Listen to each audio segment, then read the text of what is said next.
ẹ̀yin fans wa ẹ try ẹ máa gbọ́ ọ̀rọ̀ dáadáa kẹ́ tó máa sọ ẹ try láti máa gbọ́ kúlẹ̀kúlẹ̀ ọ̀rọ̀ fact as in fact ọ̀rọ̀ kẹ́ tó máa sọ so ẹ̀dẹ́ náà máa jà lórí ọ̀rọ̀ Pasuma àtẹlẹ́ ilé àtẹlẹ́ currency àtẹlẹ́ ẹ máa jáde bí pé à ń fọ́ra lórí à ń lọ police station kò sí nǹkan tá a fẹ́ gbé. ọ̀rọ̀ rẹ o ẹ̀yin èèyàn láàrin Pasuma àti Taye currency. tó bá jẹ́ Pasuma ní fans ẹ̀ jẹ́ kó jẹ́ Pasuma tó bá jẹ́ Taye currency ní tiẹ̀ jẹ́ Taye currency tó bá jẹ́ Màláíkà jẹ́ ó jẹ́ Màláíkà bó játa wẹ́wẹ́ ni játa wẹ́wẹ́ mú bó jóṣùpá gan ló ń ṣe dòṣùpá mú má báyàn jà lórí ọ̀rọ̀ pé eléré kan ní tèmi eléré kan ní tèmi ẹ jẹ́ ká ṣe jẹ́jẹ́ ká dẹ̀ kojú mọ́ṣẹ́ wa kọ́lọ́run dẹ̀ pọ̀n wá lérè Ọlọ́run á ṣàánú gbogbo wa o ẹ̀mí wa gùn.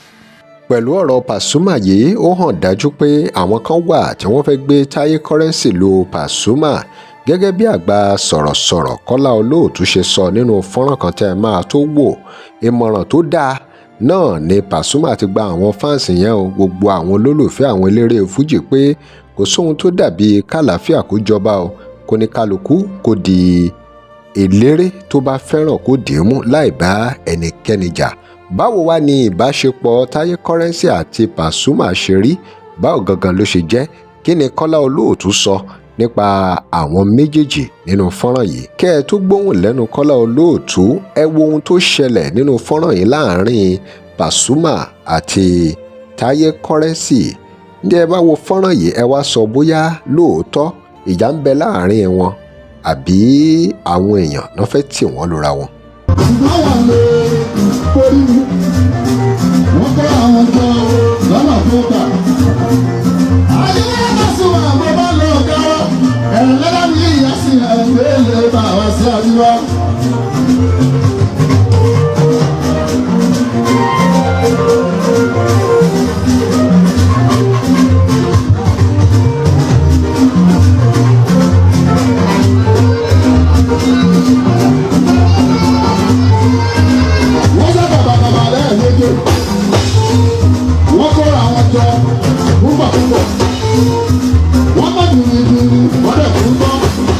ọ̀rọ̀ rẹ o ẹ̀yin èèyàn láàrin Pasuma àti Taye currency.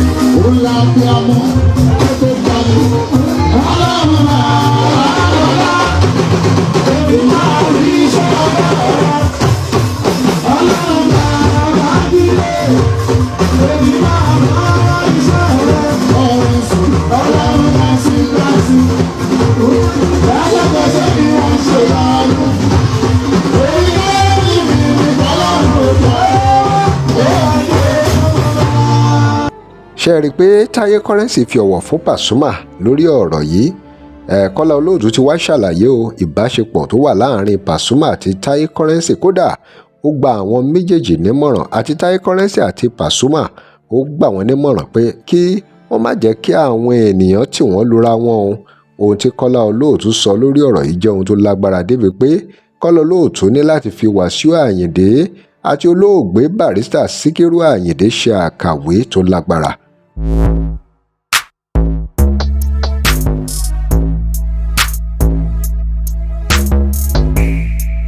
Welcome to CrossBlog XTV. Remember to like, share, and follow us. ọ̀rọ̀ tó ń mi orí láti jìgìjìgì ọ̀rọ̀ Taye currency pẹ̀lú Pasuma ọ̀rọ̀ ọ̀hún ti bú gágá ó ti blow lórí íńtánẹ́ẹ̀tì. àwọn tí ọmọ gba Taye currency àti Pasuma bẹ̀rẹ̀ wọ́n ti bẹ̀rẹ̀ sí ní bá wọn dá sọ̀rọ̀ ara wọn. ṣùgbọ́n gbà mò ń fọ́lò rẹ̀ bọ̀ ó ti mọ ṣàkíyèsí ni pé Pasuma ó wà highly diplomatic. diplomacy Pasuma ọ̀gá púpọ̀ ó ṣòro láti rí tẹnu ẹ̀ gbọ́ ọmọ náà kárí okú làákàyè. Taye náà àsìgbọ́ ní ọ̀tá sì sọ ọ̀rọ̀ tí Taye kúkú ń sọ gbogbo olórin láyé ló ní ẹni tí ń wà àwòkọ́ṣe ẹ̀. Alhaji Síkírù Àyìndé Barrister nígbà tó fẹ́ bẹ̀rẹ̀ fújì ó ní fújì ó mú láàrin sákàrà aró gúdúgúdú ó wá kó àwọn ìlú tí ò sí nínú ajíwẹ́rẹ́ ajísàrì ló kó wọnú ẹ̀ ló di fújì kò sì ní kọrin ọ̀hún kọ́mọ̀dúbà àwọn ẹ̀sìn àká. lóòótọ́ Barrister ọkọ̀ sákàrà ṣùgbọ́n ó gbà fún ẹ̀sàkọ́ ọmọ Láwálé pẹ̀lú Yusuf Ọlátúnjí bẹ́ẹ̀ kẹ̀ ó gbà fún fún bàbá Haruna Sọlá Bello. ẹ má gbàgbé wípé àwòkọ́ṣe Barrister ni Alhaji Wasiu Ayinde wò. tí wọ́n bá bi Wasiu Ayinde ńjọ́ tán ṣẹ̀ṣẹ̀ bẹ̀rẹ̀ eré pé bóòlù ni ó ṣe fẹ́ kí gbèsè ayé rẹ̀ orí, yóò pe Ọlọ́run dákun jẹ́ ń dàbí Barrister láyé, Ọlọ́run jẹ́ ń tó Barrister, Ọlọ́run jọ́nà gbọ́ ó sì gbà, ó tó Barrister lójú ayé. Barrister tún kú, ó tún bá láìfu ẹ lọ. Pasuma mo ti wo ntàfíù rẹ̀ kan rí tó sọ wípé inú eléré tó ń láìkì jù láyé tó máa ń wà àwòkọ́ṣe ẹ̀ Wasiu Ayinde ni. kódà ọkọ rẹ́kọ̀dù kan ó jẹ́ pé oníbòun tiẹ̀ tó bẹ̀rẹ̀ fújì ẹni tó jẹ́ kí fújì ọmọ wù ú kọ láyé Wasiu Ayinde. kò sí ẹni tí ọ̀la láwòkọ́ṣe àgbékalẹ̀ Taye Currency lọ́ba àwọn èèyàn níjà fò tí wọ́n fi gbà á sódì. ṣùgbọ́n tó jẹ́ ń dá sí gẹ́gẹ́ bí àgbàlagbà ọlọ́mọ sọ wá dàgbà àyà. tèmi ni Taye, tèmi ni Paso. bí mo ṣe tẹ̀lé ẹni tó jẹ́ ọ̀rẹ́ Paso ní ìsìn ìmùlẹ̀ rẹ̀ báyìí, mo ṣe tẹ̀lé lẹ́yìn. Paso òfijọ́ kan wojú mi rí, kò sọ̀rọ̀ mi láì dá, kò rí mi fẹ́rí. bàbá wa rí nǹkan tó ń lọ, ó yẹ ká dá sí i. ilé gíláàsì tí Paso kọ́ òun ni Taye Currency o. ọmọ jẹ́ wọn bò ń lẹ̀ kò mọ́ ilé gíláàsì tiẹ̀ ni o. wọ́n jà yọ bọ́ lẹ̀ kò mọ́ o. kódà bọ́ ọ bá sùn lálẹ́ tọ́ ọ lálàá tí wọ́n jí ọ lójú oorun wípé ìwọ Paso níjọ́ tó o ti ń kọrin alọ́lọ́run rán ọ sí tọ́ ọ sọ dè. tọ́ ọ bá sọ pé Taye Currency ó tó bẹ́ẹ̀ ó jù bẹ́ẹ̀ lọ. Taye Currency, Taiwo Currency, ẹni tó ru epo lórí ni kọ́ máa ṣe pẹ̀lẹ́pẹ̀lẹ́ o. ẹni tó ru epo sórí ńlẹ̀rù ń bà wọlé wẹ̀wù fúnfún tó wẹ̀wù àlà ó sì tún ru epo lórí. ẹni tí ò ru epo tí ò ru omi tí a bá ní ọmọ ṣe pẹ̀lẹ́pẹ̀lẹ́ kó tún wúra rẹ̀ lẹ́ẹ̀mejì. ṣé wọ́n nìkan ni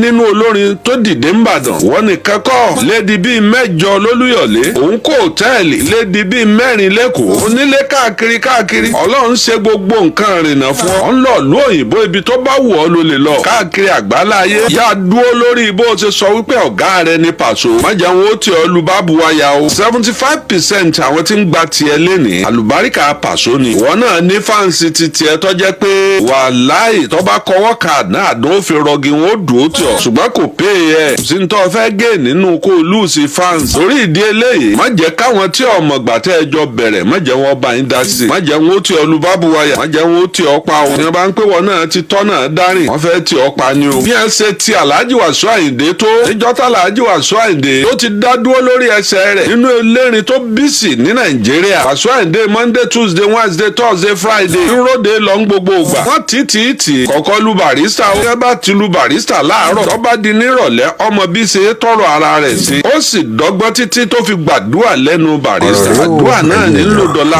ó wà máa gòyàn iyì á máa gòyàn. Táyé ò bá kọjú sí ọkọ ọ̀tá ó bá kọ̀yìn sí ọkọ olóńkù mọ́. aláṣọ funfun lèpo máa wá káàkiri bẹ́ẹ̀yẹn bá wọ wáìtì tí bá ń jàmàlà. nígbà tí ó bá jàmàlà dáàrin kan wọ́n máa sọ pé pẹ̀lẹ́pẹ̀lẹ́ tí wọ́n ń wíhun tó bá fẹ́ràn pàtì. epo ọba wáìtì jẹ́ nítorí ìdí èyí gbogbo ọgbọ́n tá a bá dá ní ká dá sí i. lẹ́nìkan bá pè ọ́ lọ́lẹ̀ pé o ti gbọ́ o ti gbà bó o ti gbà pé o ti gbọ́. alágbèrè tó bá gbé tó yè ẹ jẹ́ kí wọ́n pé wọ́n ṣeun. èèyàn ló gbé tí ò lè gbé ọ sáré títí ó kú sórí eré. alágbèrè tó bá gbé tó bá yè ẹ jẹ́ kí wọ́n pẹ́ ṣeun. kò lè ṣe kí àwọn èèyàn má fẹ́ dájà sílẹ̀ láàrin olórin méjì ṣùgbọ́n maturity diplomacy ọgbọ́n inú ló gbà ọ́ kí ohun tó ti ń da kó má bàa bàjẹ́ kí ibi tó ti ń ládùn kó má bàa níkorò kí lè ròyìn ẹ̀yin èèyàn wa pàápàá gbogbo èyí tẹ́ ẹ ti gbọ́ lórí ọ̀rọ̀ Pasuma àti Taye Currency. ẹ drop comment yẹn, remember to like, share and follow us. Thanks for watching. à ń lọ fún ìpolówó ọjà. fún ìpolówó ọjà pé WhatsApp number page yìí. tẹ́ ẹ bá lè rí àmì ṣe gbogbo ogun tó lóhùn ní gbọ́ tó lóhùn ní gbà lórí ayé yín iná agbára Ọlọ́run máa jó dànù. kí lè nǹkan tẹ̀ ń là kọjá tó dàbí pé ẹ ti wá ọ̀nà àbáyọ ṣùgbọ́n tí ẹ ti rí ọ̀nà àbáyọ. ẹ ti pàdé wòlíì yín ló fà ṣùgbọ́n arán mi sí ọ lónìí dádì, arán mi sí ọ lónìí mọ́mì. Olúwa lòun fẹ́ ṣe nǹkan ńlá nínú ayé yín. Olúwa sọ wípé gbogbo tẹ́ ń là kọjá yẹn òun fẹ́ fi òpin sí. kí nìkan tẹ́ ń là kọjá lórí ìgbéyàwó ni, lórí ọmọ ni, lórí iṣẹ́ ni, níbi gbogbo ni, bóyá ogun kan ló dàbí pé ogun yẹn le, ẹ ti gbìyànjú kò tí ì sí ọ̀nà àbáyọ. ẹ jẹ́ àjọ gbàdúrà, ẹ jẹ́ àjọ wá ojú Olúwa kí làṣírí ogun yẹn gangan, ẹ jẹ́ àjọ wádìí lọ́wọ́ Ọlọ́run ká dẹ̀ mọ ọ̀nà àbáyọ. ẹ̀rọ ìbánisọ̀rọ̀ tẹ́ fi pè mí fún àdúrà àti ọ̀nà àbáyọ òun náà ni +234 70 25 47 5427 +234 70 25 47 5427. bẹ́ẹ̀ ṣe ń pè mí fún àdúrà lórúkọ Jésù ẹ máa rí ìyanu